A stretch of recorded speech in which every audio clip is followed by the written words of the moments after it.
This is, I mentioned this on my last video, how this is obviously the deepest subject because, as I've mentioned many times, when I was a child, I knew the difference between what I was and what I wasn't, why I kept my mouth shut, right? Trust no one, but you're reading the field. Remember, I've said this many, many, many times.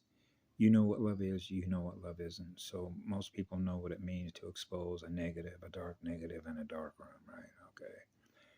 And then you get into ISO speeds, shutter speeds, how fast are things happening on the event horizon, which is basically the speed of your router, because at the end of the day, I'm not supposed to experience anything less than what I am, because I am one, which means I know what I am in energy, which is what love is. It goes on forever. Okay, so why is that important? Because if you didn't experience what that is, then how would you know what love is? Okay. There has to be a genius there somewhere. You know, the mathematician, the highest mathematician, the highest intelligence. I've said this many, many, many times. What do you think? Ask yourself that question in your own mirror. Use your own level of intelligence or creativity or just what you've learned through the course of all your experiences. Right? So it's just like I saw a photo the other day of a beautiful soul put the picture up of a girl, a young teenage girl, that was using her energy to feel the horse. And then you see the horse, after it experienced the use of her energy, not anything that she said. She was doing an energy transfer. The horse was experiencing the energy, which was the use of her energy that the horse was now experiencing. The horse didn't say a word, but you could see the horse's head turn to acknowledge that energy by looking over at her. That's telepathic communication. That's energetic communication. The energy is communicating by the soul that's using its energy that is aware of, which is what love is, to share the love with the horse. The horse experiences. The horse responds in kind, in form that you now experience as I did in that moving picture, right? The response, the signal response, which is a reaction. The horse was reaction to the use of her energy. Now you're experiencing on the visible light coded spectrum the reaction of the horse. You see the horse's head turn to acknowledge. So you saw how the energy generated a response in energy to the stimulus, to the energy that's transferred. Now you experience the reaction state of the horse, reacting to the energy that the girl was transferring into the horse. Right? So when you're experiencing what love is and you're transferring that energy into everything that is in nature, then everything in nature that is your mirror is experiencing what you are. That's your mirror, our mirrors. So when you are what love is at the center point of any cross, which is 1D, 2D, then everything else from that center point is experiencing the center of all creation. Because energy, which is conscious and aware of itself, loves to be in an equilibrium state of balance. Now you're experiencing the balance. And when you're experiencing the balance, that's called homeostasis, which is balance, which means all your cells, all your atoms are cycling in balance. Everything that is self-aware in a cell membrane, the brain of a cell, a chip, is experiencing balance within its own state of mind. So when your state of mind is experiencing a state of peace, that's called sanity. You're not being driven mad, which means you're not losing fractals of light that go dark. Right? You're experiencing what love is. See? So this is, I call this rebooting all the time. Ever since I was a little boy, I was experiencing so many traumatized souls, my God. And that doesn't even include androids, cyborgs, right? Biological bots, as Patty would say. So you can, it's just like the other day when I talked to Aaron, when there was somebody new that came into the house. So Aaron understands how energy works. Energy communication works because you're a supercomputer and you have an antenna. So the antenna is picking up on the energy, which is the signal, which is signals intelligence. So I told him quite simply, his energy is flat. Now we're not talking about a flat line like on an EKG, right? Or a GKG. They invert everything. So when your water worlds are in balance, your state of mind is in balance because we're mostly water. And why it is that sound travels through water at the least pathway of density resistance.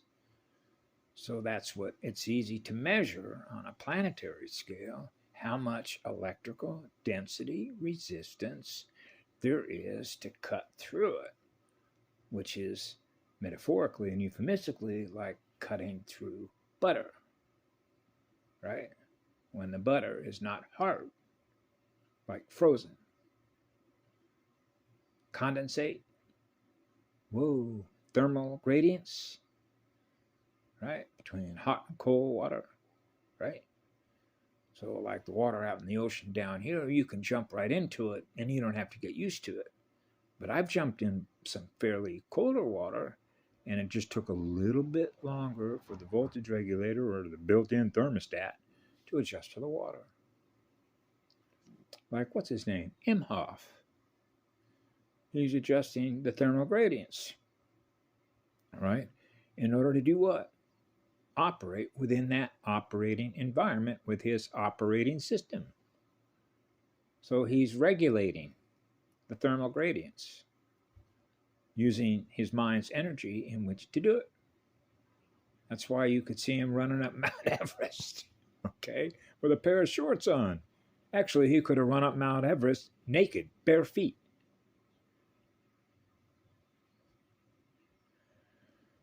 Yeah. So when it was said the other day, and this goes back a couple years on a super soldier program, when there was a guy that they had interviewed, James Rink was interviewing how he was able to manifest in whatever form he was able to do that. And that's pretty straightforward. That simply means that the math codes that represent the color codes in which you present yourself, which is the energy that you are that is doing that, right, means that the code, the computer that you're operating, the operating system has the capacity to be able to do that.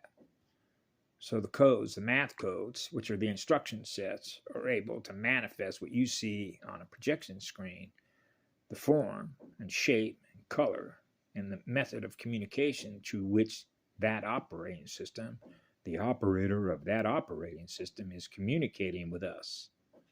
So when you realize that you're running on the purest of light energy, which is source energy from which it all comes, which is eternal light, which is an eternal love vibration, because you're experiencing what you are because that's your identity, then you realize that your energy is the source from which is flowing through everything that has been created, that is experiencing what love is in the form and color and shape it can present itself in. So you realize, just like I realized as a child, that anything that I create using my hands and crayons, that those colors and what is in my mirror is experiencing what love is, because that's what I am. That means you're running, if you will, like a two-way mirror between it and you. So there isn't any difference between what that is and what you are. You are what love is. That means you know your mirror. And that is a directed energy mirror. So now you get into directed energy weapons, directed energy weaponized consciousness, right? Just like everybody that landed on Normandy Beach, the night before, or excuse me, in the bushes in France, in Normandy, where they were trying to outfox them. Remember who the desert fox was? Rommel. Remember Rommel was running those beaches and they thought it was going to be Calais. They actually knew, believe it or not, they weren't landing at Calais. Because this is a numbers game, which is a batteries game, which is a coded game, which is a war game theater running on fractured light through AI. That's what fractured light is. It's intelligent. It's the mental field. It doesn't experience emotion.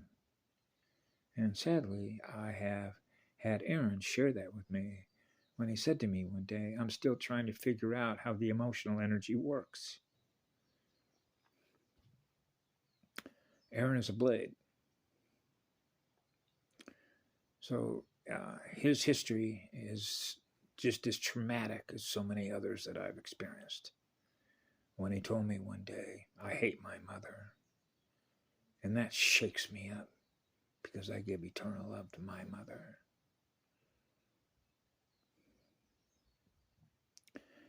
And so when you hear the story, you begin to realize why. You know, be loved, experiencing being loved, right? So he wasn't experiencing being loved. Now we're going all the way back to the Monarch, the CIA, MK Ultra. And there is a great book to sort of, if you have time, you ever want to do this, there are a number of great books. But again, it's always up to whatever you choose to experience or what you want to learn through whatever that other student that is sharing with you what they've learned that they put in text that you can now experience in text through their mind what they put in text. But will say Aldous Huxley was an important part of the puzzle because of the time in which he was sharing with others. But there were so many others during that period of time that weren't putting together what it is that Aldous Huxley was sharing, because all you got to do is go back to Dante's comedy, Fritz Lang's 1927 Metropolis. Okay, The Doors of Perception by Aldous Huxley, and the relationship with peyote and alkaloids. The Trinity, The Matrix, Acid and Alkaline, pH of the planet. You want to be perfectly balanced, right? Your water worlds are balanced. And so, in some ways, I sort of experience it in a sort of what I call you know what anticlimactic way is? Like antimatter way, matter plus, matter minus. It's called anticlimactic because when you're a child and you already know what it is that you already know that they can't put that fire out. They cannot put the ignition point of a universe that was created out of what love is that goes on forever, gifting electrons. They can't put that much fire out. Okay? But you need oil, right? And light, which is what love is, to experience more of what those colors are used as creative ways and frequencies to experience how beautiful the colors and the forms in which birds, particularly birds. I love birds, all the different colors. Birds, raccoons, everything that's in nature. Geckos. This house has got a lot of geckos in here. Not just geckos, but they're like spotted little reptiles. Little guys that move really fast. And they're almost like a fluorescent green. They're beautiful. It's a beautiful green. So it's the colors. It's the colors, the shape, and the form that a creator being provided the instruction sets upon which now you're aware of what it is. Now it's aware of what you are, and it scoots. That's what it does with its energy, right? Form follows function, right? What is its function? I'm done. Have a great day.